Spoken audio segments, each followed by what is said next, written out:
नमस्कार प्यारे बच्चों, बहुत बहुत स्वागत है आपका अपने YouTube channel online study centre में। और मेरा नाम है करण।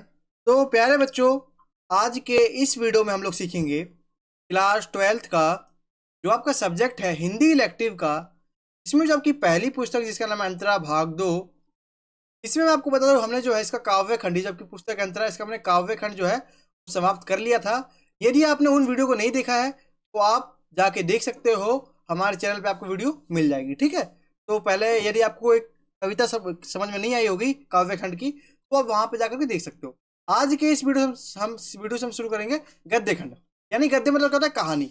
नहीं देखो, काव्य खंड मैंने आपको बताया था, काव्य खंड का मतलब क्या है? कविता वगैरह होती है। ठीक है, और गद्य खंड में क्या होता है? कहानी होते हैं। ठीक है, तो इसमें क्या है कि काव्य खंड के जो मुकाबले ये जो गद्य खंड है वो आपके लिए बहुत ही ईजी, मतलब बहुत ही ज्यादा समझने में आसान है। ठीक है, जिस प्रकार आपने काव्य खंड को समझा था तो उसमें कुछ ना कुछ आपको कठिनाई महसूस हुई होगी, लेकिन जो गद्य खंड है उसमें आपको बिल्कुल भी कठिनाई नहीं होगी। बिल्कुल एक स्टोरी की तरह होती है, बिल्कुल आपको समझ में आ जाएगा। ठीक है, तो गद्य खंड हम आज से शुरू करने जा रहे हैं। और हमारा जो पहला चैप्टर है वो है प्रेम घन की छाया स्मृति। ठीक है, और हमारे लेखक है रामचंद्र शुक्ल जी। ठीक है, तो आइए चलिए शुरू करते हैं। तो देखो, सबसे पहले हम समझते हैं कि जो है परिचय, यानी कि जो हमारा ये चैप्टर है प्रेम घन की छाया स्मृति, ये क्या है। तो देखो, परिचय समझते हैं। पूरे चैप्टर को पढ़ने से पहले परिचय देखो। मेरा मानना क्या है ना, यदि आप परिचय समझ जाओगे ना तो आपको 70% चैप्टर तो यूं आ जाएगा, तो आसान से 70 क्या, आप 75 भी मान सकते हो। ठीक है, 75% भी आपको जो पूरा चैप्टर है आपको मतलब बेस पता चल जाएगा पूरे चैप्टर में हम बात क्या करेंगे। ठीक है, इसलिए परिचय समझना बहुत ही ज्यादा आवश्यक है। ठीक है, देखो पहला पॉइंट है, यह पाठ रामचंद्र शुक्ल जी का एक संस्मरणात्मक निबंध है। ठीक है, ये पाठ क्या है? तो आप कहोगे, ये देखो विधा, एक चीज आप ध्यान रखना, ये आपसे एग्जाम में बहुत ही ज्यादा पूछा जाता है कि आपसे पूछ लेंगे कि प्रेमगंज छाया स्मृति जो पाठ है उसकी विधा क्या है। विधा मतलब क्या शैली है? वो निबंध है, कोई संस्मरणात्मक है, कोई रचनात्मक, मतलब कुछ भी, मतलब लिखने का तरीका क्या है? कोई निबंध है, कोई कहानी है, कोई उपन्यास है, कुछ भी, मतलब विधा क्या है। ठीक है, तो आप कहोगे इसकी विधा क्या है कि ये निबंध है। कैसा निबंध? तो संस्मरणात्मक निबंध। तो देखो इसमें क्या होता है, मैं आपको बताता हूँ कि जो हमारे लेखक है रामचंद्र शुक्ल जी, ठीक है, तो क्या है कि चैप्टर का नाम क्या है? प्रेम घन की छाया स्मृति। यानी कि जो प्रेम घन जी है उनका पूरा नाम क्या है? उपाध्याय बद्री नारायण चौधरी। मैं आपको आगे बताऊंगा, लेकिन अभी थोड़ा एक्स्ट्रा आपको बता दे रहा हूँ कि प्रेमगंज जी का पूरा नाम क्या है? उपाध्याय बद्री नारायण चौधरी। तो यानी कि जो प्रेमगंज जी है उसके संपर्क यानी उसकी छत्र छाया में जो भी शुक्ल जी के अंदर जो भी परिवर्तन आया, जो भी उनका हिंदी साहित्य के प्रति रुचि बढ़ा, उसी सब के बारे में इसमें कहा गया है। संस्मरण यानी कि याद करते हुए लिखा गया। ठीक है, आप याद रखना, संस्मरण यानी याद। मान लो अभी 12th क्लास में हो और आपने मान लो अपने बचपन के बीते हुए पलों को याद किया, तो क्या क्या आपने जो है संस्मरण किया, यानी जो पल आपके बीत गए उसको आपने याद किया कि हाँ मैं बचपन में ऐसा था, मैं इस क्लास में ऐसा पढ़ता था, मतलब आपने बीते हुए पल को याद किया, स्मरण किया। ठीक है, तो ठीक उसी प्रकार जो रामचंद्र शुक्ल जी है उन्होंने अपने जो बीते हुए पल थे प्रेमगंज जी के साथ, उनका क्या कैसे हिंदी साहित्य के प्रति जो है रुचि बढ़ा, उन सभी को इस निबंध के माध्यम से समझाया है। बहुत ही ईजी है, आई होप कि आपको जो बेसिक है वो समझ में आ गया। वो बहुत ही ईजी है, आप इतना याद रखो कि प्रेमगंज जी के संपर्क में और जो रामचंद्र शुक्ल जो हमारे लेखक है उनकी क्या कहते हैं कि उनका जो साहित्य के प्रति, हिंदी साहित्य के प्रति किस प्रकार रुचि बढ़ी, वो पढ़ेंगे। बस इतना ऐसा तो है। ठीक है, आप समझ गए बेसिक। अगला पॉइंट है, इस निबंध में शुक्ल जी ने हिंदी भाषा और हिंदी साहित्य के प्रति अपने शुरुआत के रुझानों का वर्णन किया। यानी कि देखो, शुक्ल जी जो थे हमारे लेखक, उनको हिंदी साहित्य में इतनी रुचि कैसी हुई? बचपन से तो हुई थी नहीं, तो कहीं ना कहीं इनके अंदर रुचि किस प्रकार पैदा हुई? यानी कि आप कह सकते हो कि रुचि इसके अंदर किस प्रकार से आई, इनके अंदर किस प्रकार से आई, उनका माहौल कैसा था, उनका घर के आसपास का माहौल कैसा, वो कैसे लोगों से मिलते थे, ये सभी डिपेंड करता है कि किसी बच्चे के अंदर रुचि आना। ठीक है, तो देखो ये रुचि का वर्णन क्या है कि हिंदी भाषा और हिंदी साहित्य के प्रति अपनी शुरुआत के रुझान, यानी कि शुरुआत के समय में उनका हिंदी साहित्य और हिंदी भाषा के प्रति किस प्रकार रुचि बढ़ा, उसको बताया। ठीक है, अगला पॉइंट है, शुक्ल जी ने अपने परिवार के बारे में बताया। शुक्ल जी जो हमारे लेखक है उन्होंने क्या कहते हैं अपने परिवार के बारे में बताया। इस पूरे जो आपको इंट्रोडक्शन दिख रहा है परिचय, इसमें आपको पूरा बता रहा हूँ क्या क्या इसमें बताया गया। ठीक है, और अपनी मित्र मंडली के बारे में बताया। जो लेखक थे हमारे की एक मित्र मंडली थी, उनके बारे में भी इस चैप्टर में बताया गया। ठीक है, ये आपको ध्यान रखना है। अंत में उन्होंने बताया है कि प्रेम घन के संपर्क में आने पर, यानी प्रेम घन जी जो है उनके संपर्क, उनकी छत्र छाया में आने पर शुक्ल जी का जो जीवन है किस प्रकार बदला, किस प्रकार चेंज हुआ, किस प्रकार परिवर्तन आया, ये बताया गया है इस चैप्टर के माध्यम से। आप समझ गए? क्या समझे आप कि इसमें जो है लेखक की बात चलेगी, लेखक जो है बहुत ही ज्यादा मेन कैरेक्टर है आप कह सकते हो, ठीक है, मुख्य किरदार है। लेखक के इर्द गिर्द ही सारी बातें चलेंगी। लेखक ने क्या क्या बताया, पॉइंट नंबर 1 आप कह सकते हो, हिंदी साहित्य और हिंदी भाषा के प्रति जो अपने शुरुआत के रुझान है उसका वर्णन किया है। उसके बाद कह सकते हो अपने परिवार के बारे में बताया है, ठीक है। उसके बाद आप कह सकते हो कि उन्होंने अपनी मित्र मंडली के बारे में बताया है, ठीक है। तो ये सब चीज़ों के बारे में लेखक ने पूरी चैप्टर में बताया है, ठीक है। तो मैंने आपको कुछ इंट्रो दिया है, बिल्कुल बेसिक बताया ताकि वो समझ में आए, ठीक है। देखो आइडिया ये बेसिक समझ गए तो आपके माइंड में क्या ना सेट हो जाए कि हाँ इस चैप्टर में हम ये पढ़ेंगे, प्रेमगंज जी के बारे में पढ़ेंगे, उनकी मित्र मंडली के बारे में पढ़ेंगे, तो आपको कुछ लगेगा हाँ हमको पता है, ठीक है, ऐसा आपको लगेगा, ठीक है। चलिए शुरू करते हैं। देखो सबसे पहले आपको, देखो मैं चैप्टर को समझाने के लिए सबसे पहले आपको समझना पड़ेगा कैरेक्टर। कैरेक्टर कौन है, किरदार कौन है, ठीक है, मेन कैरेक्टर यानी कि मुख्य किरदार, मेन कैरेक्टर कौन है, ठीक है, वो समझते हैं। देखो पहले तो हमारे लेखक खुद ही है, रामचंद्र शुक्ल जी स्वयं, ठीक है, वो खुद ही है। अगला हमारा कैरेक्टर है लेखक के पिता। इन सभी 4 कैरेक्टर के इर्द गिर्द ही पूरी बातें चलेगी। अगला हमारे लेखक की मित्र मंडली, ठीक है। अगला हमारे प्रेमगंज जी। ये देखो वेरी मोस्ट इंपोर्टेंट क्वेश्चन जो आपके बोर्ड एग्जाम में रिपीट होता है 1 मार्क्स में, एमसीक्यू में। देखो क्या है कि प्रेमगंज जी का पूरा नाम बताओ, बहुत ही ज्यादा मोस्ट इंपोर्टेंट क्वेश्चन, हर साल आता है, ठीक है। तो आप कह सकते हो उपाध्याय बद्री नारायण चौधरी, यानी कि प्रेमगंज जी का पूरा नाम क्या है, तो आप याद रख लो उपाध्याय बद्री नारायण चौधरी। इन सभी के बारे में बिल्कुल विस्तार से आगे पढ़ेंगे, समझ गए आप। इतना समझ लो कि इन चारों के बीच में ये पूरी कहानी चलेगी। देखो आपको बिल्कुल बेसिक समझा रहा हूँ ताकि देखो मेरा मकसद क्या है ना कि आपको बेसिक से और मैं आपको एडवांस ले जाऊँ।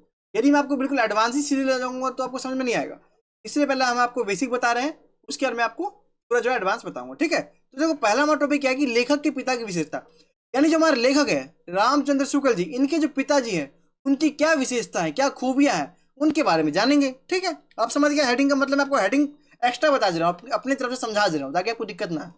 देखो पहला पॉइंट क्या है कि लेखक के पिता की विशेषता क्या है। देखो पहले आप कह सकते हो कि फारसी भाषा के अच्छे ज्ञाता थे, यानी लेखक के जो पिता थे वो फारसी भाषा के बहुत ही अच्छे, यानी कि बहुत ही अच्छे से वो फारसी भाषा को जानते थे। अगला पॉइंट है पुरानी हिंदी कविताओं के प्रेमी थे। जो लेखक के पिता थे वो क्या करते थे, पुरानी हिंदी कविताओं को पढ़ते थे, दिन भर उसके प्रेमी थे एक तरह से, ठीक है, दिन भर पुरानी हिंदी कविताओं को पढ़े करते थे, ठीक है। अगला पॉइंट है फारसी कवियों की उक्तियों को हिंदी कवियों की युक्तियों के साथ मिलाने में उन्हें आनंद आता था।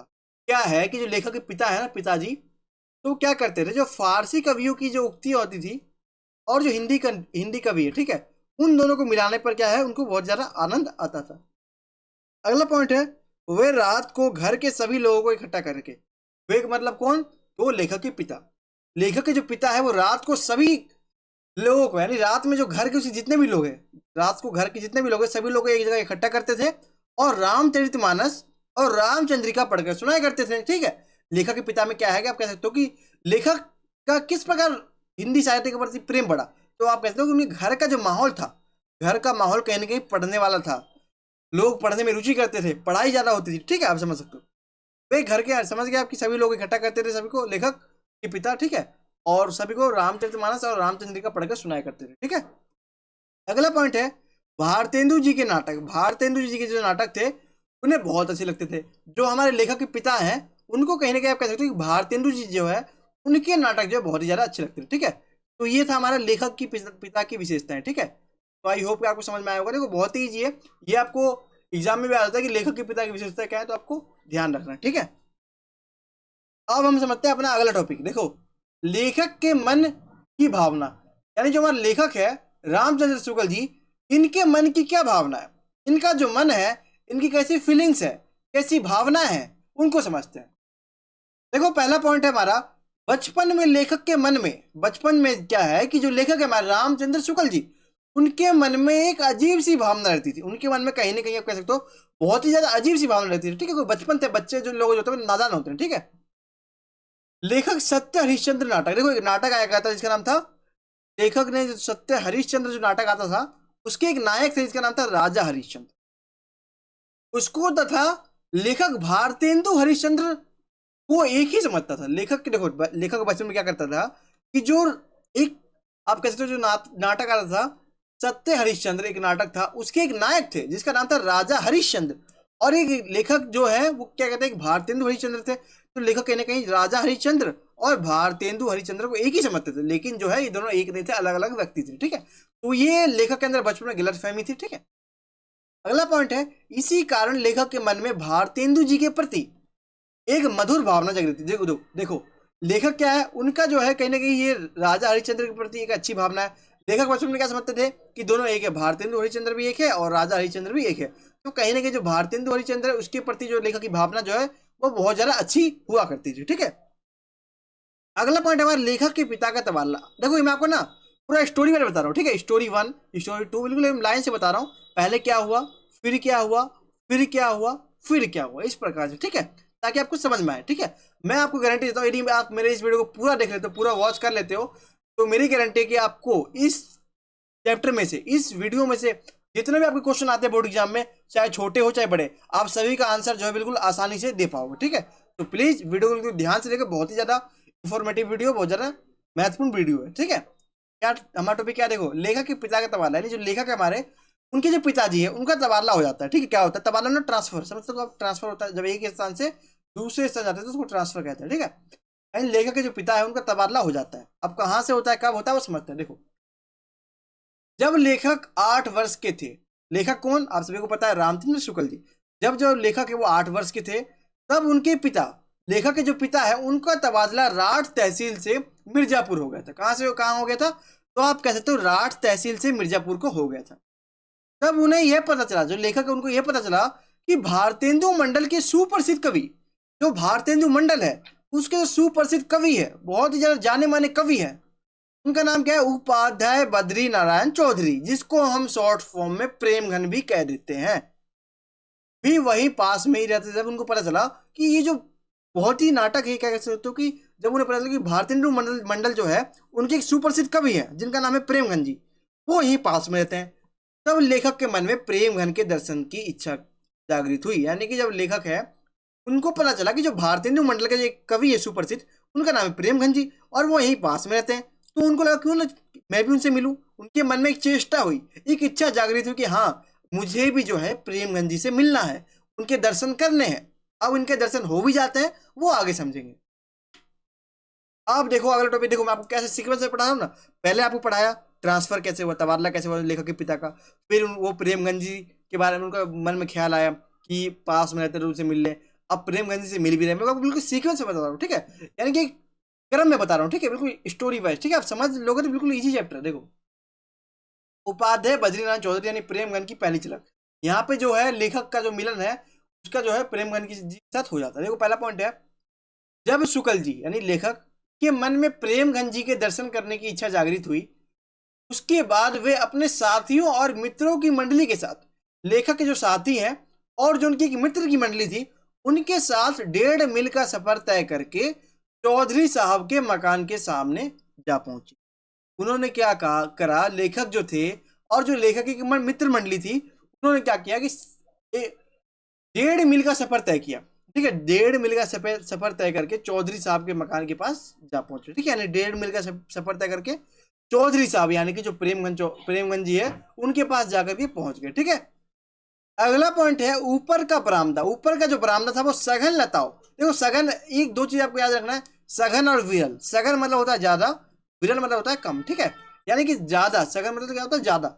ऊपर का जो बरामदा वो सघन लताओ यानी बहुत सारे लताओं, पेड़ की जो देखो आप देख चित्र में ये जो लताएं आपको दिख रही है पूरा घिरा हुआ है। ठीक है, ये जाल से ढका हुआ था, यानी कि जो लताओं की जाल, जो पेड़ की जो लताएं उसकी जाल से ढका हुआ था। बीच बीच में खंबे और खाली जगह, देखो बीच में आपको खंबे दिखेंगे और यहाँ पे खाली जगह दिखेगी और आपको यहाँ पे खंबे दिखेंगे। ठीक है, अगला हमारा पॉइंट है, काफी देर इंतजार करने के बाद जो लेखक थी, जो लेखक की मित्र मंडली थी, वो उन्होंने बहुत देर तक इंतजार करा, बहुत देर तक वेट करा। ठीक है, काफी देर इंतजार करने के बाद उन्हें चौधरी साहब की पहली झलक दिखाई दी।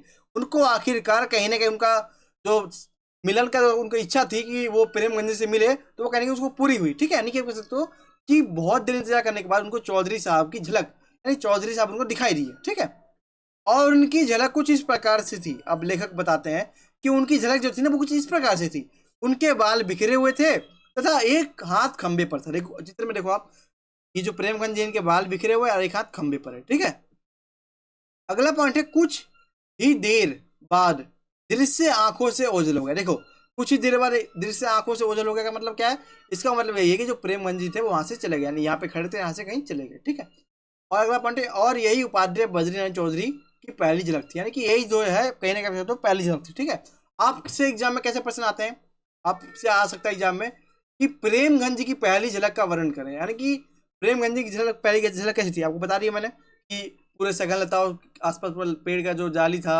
यहाँ पे खंबे थे, यहाँ पे प्रेमगंज जी खड़े थे। ठीक है, तो इस प्रकार से जो है लेखक और लेखक की मित्र मंडली का जो है प्रेमगंज जी के साथ मिलन हो गया, यानी उन्होंने प्रेमगंज जी को देख लिया। ठीक है, के साथ उनका मिलन हो गया।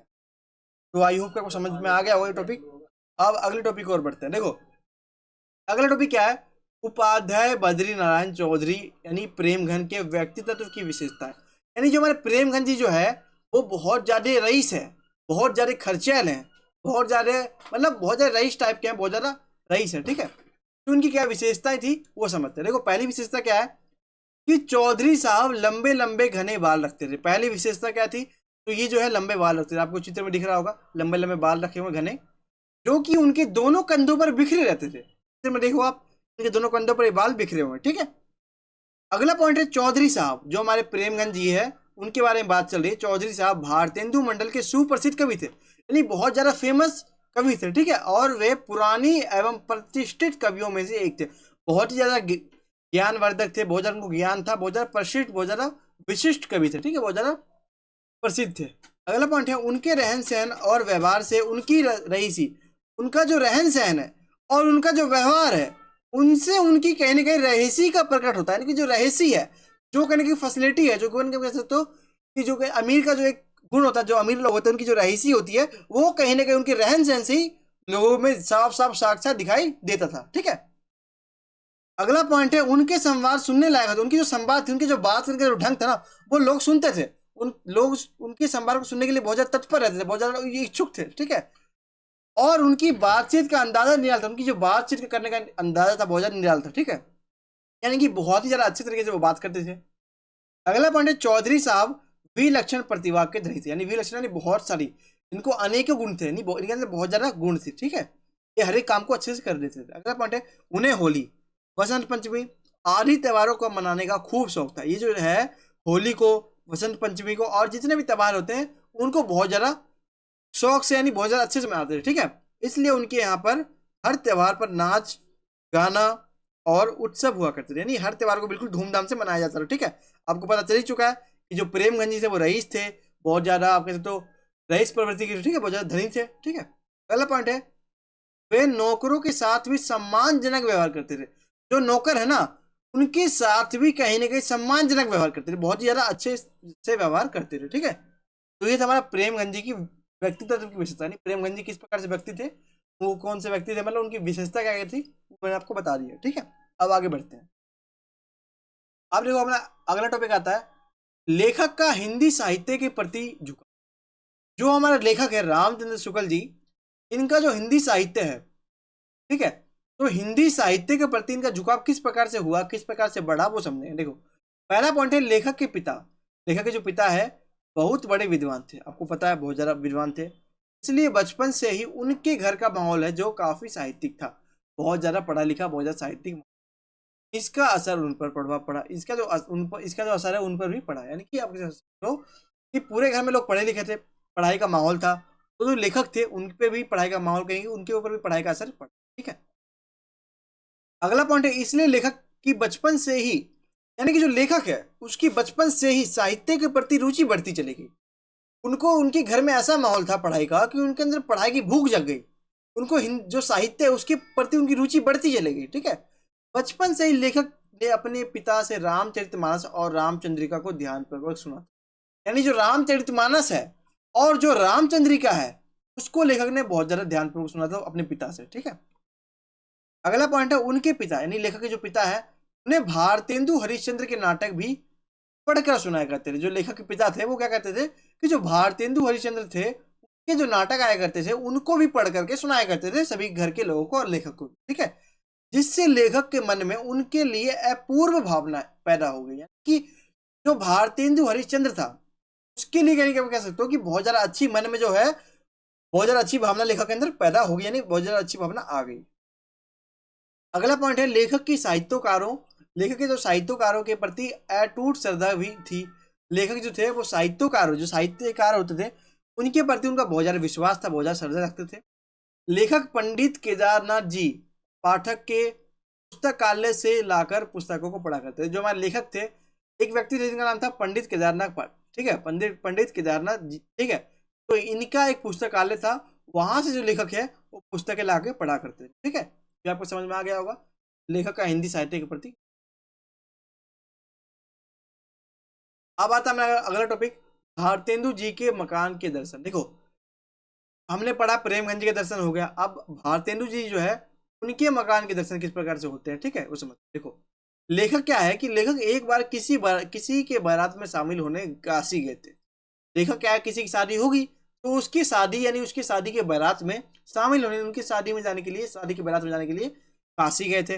वहां घूमते हुए उन्होंने पंडित केदारनाथ जी को देखा, ठीक है। वहां पर घूमते हुए उन्होंने पंडित केदारनाथ जी को एक घर से निकलते हुए देखा। पंडित केदारनाथ जी जो है उनको एक घर से निकलते हुए देखा। आपको पता है पंडित केदारनाथ जी कौन थे? तो इनका एक पुस्तकालय था जहां से लेखक जो है पुस्तकों को लाकर पढ़ा करते थे, ठीक है। अगला पॉइंट है हमारा, जब उन्हें पता चला कि यह मकान भारतेंदु जी का है, यानी जब लेखक को पता चला कि जब जब जो हमारे लेखक उनको पता चला कि ये जो मकान है ये भारतेंदु जी का है, तो लेखक बड़े प्रेम से उस मकान को देखने लगे। लेखक के मन में एक भावना थी कि उनका दर्शन जो भारतेंदु जी से हो। तो जब लेखक को पता चल गया कि ये जो मकान है ये भारतेंदु जी का ही है, तो लेखक के जो मन में वो जो मकान को देखने की जो भावना है, यानी प्रेम से उस मकान को देखने लगे, यानी कि लेखक जो है प्रेम भाव से उस मकान को देखने लगे और निहारने लगे। अगला पॉइंट है, उसकी उत्सुकता देखकर पाठक जी बहुत खुश हुए। जो केदारनाथ सिंह हमारे थे पंडित, जो जिनका पुस्तकालय था, वो उनकी जो उत्सुकता थी, उनकी जो एक्साइटमेंट थी, उनको देख करके कहने के जो जो हमारे पंडित केदारनाथ जी जो है वो बहुत ज्यादा खुश हो गए, ठीक है। और लेखक और उनके बीच अच्छी दोस्ती हो गई, यानी जो लेखक है और जो पाठक जी यानी कि जो पंडित केदारनाथ सिंह है, पंडित केदारनाथ जी जो है पंडित केदारनाथ जी, तो इनकी और लेखक के बीच में बहुत ज्यादा अच्छी दोस्ती हो गई, ठीक है। अब हमारा अगला टॉपिक आता है लेखक की मित्र मंडली। देखो बहुत ज्यादा इससे आपके एग्जाम में प्रश्न आते हैं कि लेखक की मित्र मंडली के बारे में बताओ, ठीक है। तो देखो इसका पॉइंट क्या, देखो लेखक ने 16 वर्ष की आयु, जब लेखक का उम्र, जो रामचंद्र शुक्ल जी उनका जब उम्र 16 वर्ष था, तो 16 वर्ष की आयु में हिंदी प्रेमियों की एक मंडली बनाई। हिंदी, देखो आपको पता है कि जो लेखक था उनके हिंदी साहित्य के प्रति बहुत ज्यादा रुचि थी, तो उन्होंने क्या किया कि एक हिंदी प्रेमियों, जो भी हिंदी के प्रति प्रेम रखते थे, जो हिंदी भावना को सम्मान देते थे, उनकी एक मंडली बनाया, उनका एक ग्रुप बनाया, ठीक है। जिसमें श्रीमान काशी पर जो प्रमुख थे उनके नाम है यहाँ पे, जिसमें जो जो ग्रुप में शामिल थे उनके नाम, जिसमें कौन थे, श्रीमान काशी प्रसाद जी, जायसवाल, बाबा भगवान दास गौड़ और उमा शंकर द्विवेदी शामिल, ठीक है। ये सभी शामिल थे लेखक के मित्र मंडली में। अगला पॉइंट है, लेखक जिस स्थान पर रहता था, यानी लेखक जो हमारे रामचंद्र शुक्ल जी, वो जिस स्थान पर यानी जहां पर वो रहते थे वहां अधिकतर वकील थे। अधिकतर जो लोग थे वो वकील थे, या तो मुख्यतार थे, और को कचहरी के अफसरों की बस्ती थी, यानी वहां पर जो है अफसर ज्यादा रहते थे, ठीक है। कोई वकील है, कोई मुख्तार है, कोई कचहरी में काम करता है, मतलब अफसरों की बस्ती थी, ठीक है। लेखक की मंडली में बातचीत हिंदी में हुआ करती थी, यानी जो लेखक है, आप सभी को पता है लेखक की मंडली हिंदी प्रेमियों के लिए थी, बातचीत भी हिंदी लैंग्वेज में ही होगी। तो लेखक की जो मंडली थी उसमें हिंदी में बातचीत होता था, ठीक है। लेकिन जो बस्ती के लोग थे वो उर्दू बोला करते थे। अब यहाँ पे प्रॉब्लम क्या हो गया कि जो बस्ती के लोग थे वो तो उर्दू बोलते थे, लेकिन जो लेखक है वो हिंदी बोलते, लेखक की जो मित्र मंडली वो हिंदी बोलती थी, इसलिए उन्हें वो बोली अनोखी लगती थी। जो बस्ती के लोग थे वो सोचते थे क्या बात कर रही हैं, तो उनको लैंग्वेज तो आती नहीं हिंदी, तो समझते थे यार ये तो क्या बोल रही है, क्या बात कर रहे हैं। और उन्होंने इस मित्र मंडली का नाम, यानी उन्होंने इस मंडली का नाम निसंदेह रख दिया, का नाम ही रख दिया निसंदेह। अब निसंदेह मंडली क्यों रखा, बहुत ही ज्यादा मोस्ट इंपोर्टेंट, आप करूँ 101% मोस्ट इंपोर्टेंट क्वेश्चन जो आपके एग्जाम में आ सकता है, बहुत ही ज्यादा मोस्ट इंपोर्टेंट क्वेश्चन, कि लेखक की जो मित्र मंडली था उसका नाम निसंदेह मंडली क्यों रखा गया, ठीक है। तो बताते मैं आपको बताता हूँ। देखो क्योंकि लेखक की मंडली, लेखक की जो मंडली है उसके लोग, लेखक की मंडली के जो लोग हैं जब बातचीत किया करते थे तब वह एक शब्द का प्रयोग करते थे। किस शब्द का प्रयोग करते थे, निसंदेह, ठीक है। निसंदेह शब्द का प्रयोग करते थे इस प्रकार, देखो कि वो लोग कहते थे कि निसंदेह ऐसा ही हुआ होगा, जैसे आपस में बात करें पूरे ग्रुप में तो कहते थे, कोई बोलता था हाँ ऐसा हुआ होगा, तो लोग कहते थे हाँ निसंदेह ही ऐसा हुआ, हाँ मतलब बिना किसी संदेह के ऐसा ही हुआ, निसंदेह ऐसा हुआ होगा, निसंदेह वैसा हुआ होगा। तो लोग क्या कहते हैं, इसलिए उनकी मित्र मंडली का नाम, उनकी जो मंडली है उसका नाम निसंदेह मंडली रख दिया गया कि जो वहाँ के जो उर्दू बोलने वाले लोग थे, उन्होंने देखा कि ये लोग निसंदेह निसंदेह कर रहे हैं, तो इसलिए उनका नाम रख दिया। वो लोग हर बार बोलते थे निसंदेह ऐसा हुआ होगा, निसंदेह ये हुआ होगा, निसंदेह वो हुआ होगा। तो जो निसंदेह शब्द था, वो सोचते थे कि लोग निसंदेह निसंदेह क्या कर रहे हैं, तो इसलिए उन लोगों ने उनका नाम रख दिया, उनकी मंडली का नाम रख दिया निसंदेह मंडली। ठीक है, तो आपको समझ में आ गया लेखक की मंडली। तो ये था हमारा आज का वीडियो। तो आई होप कि आपको चैप्टर समझ में आया होगा। तो वीडियो अच्छा लगा तो वीडियो को एक लाइक जरूर करें, और अपने दोस्तों के साथ शेयर करें। चैनल पर नए हैं तो चैनल को सब्सक्राइब करें, बेल आइकन पर क्लिक करें, और कमेंट में अपना फीडबैक जरूर बताएं कि आपको वीडियो कैसा लगा। तो फिर मिलते हैं अपने अगले वीडियो में, तब तक के लिए सभी को थैंक्स फॉर वॉचिंग। जय हिंद, जय भारत।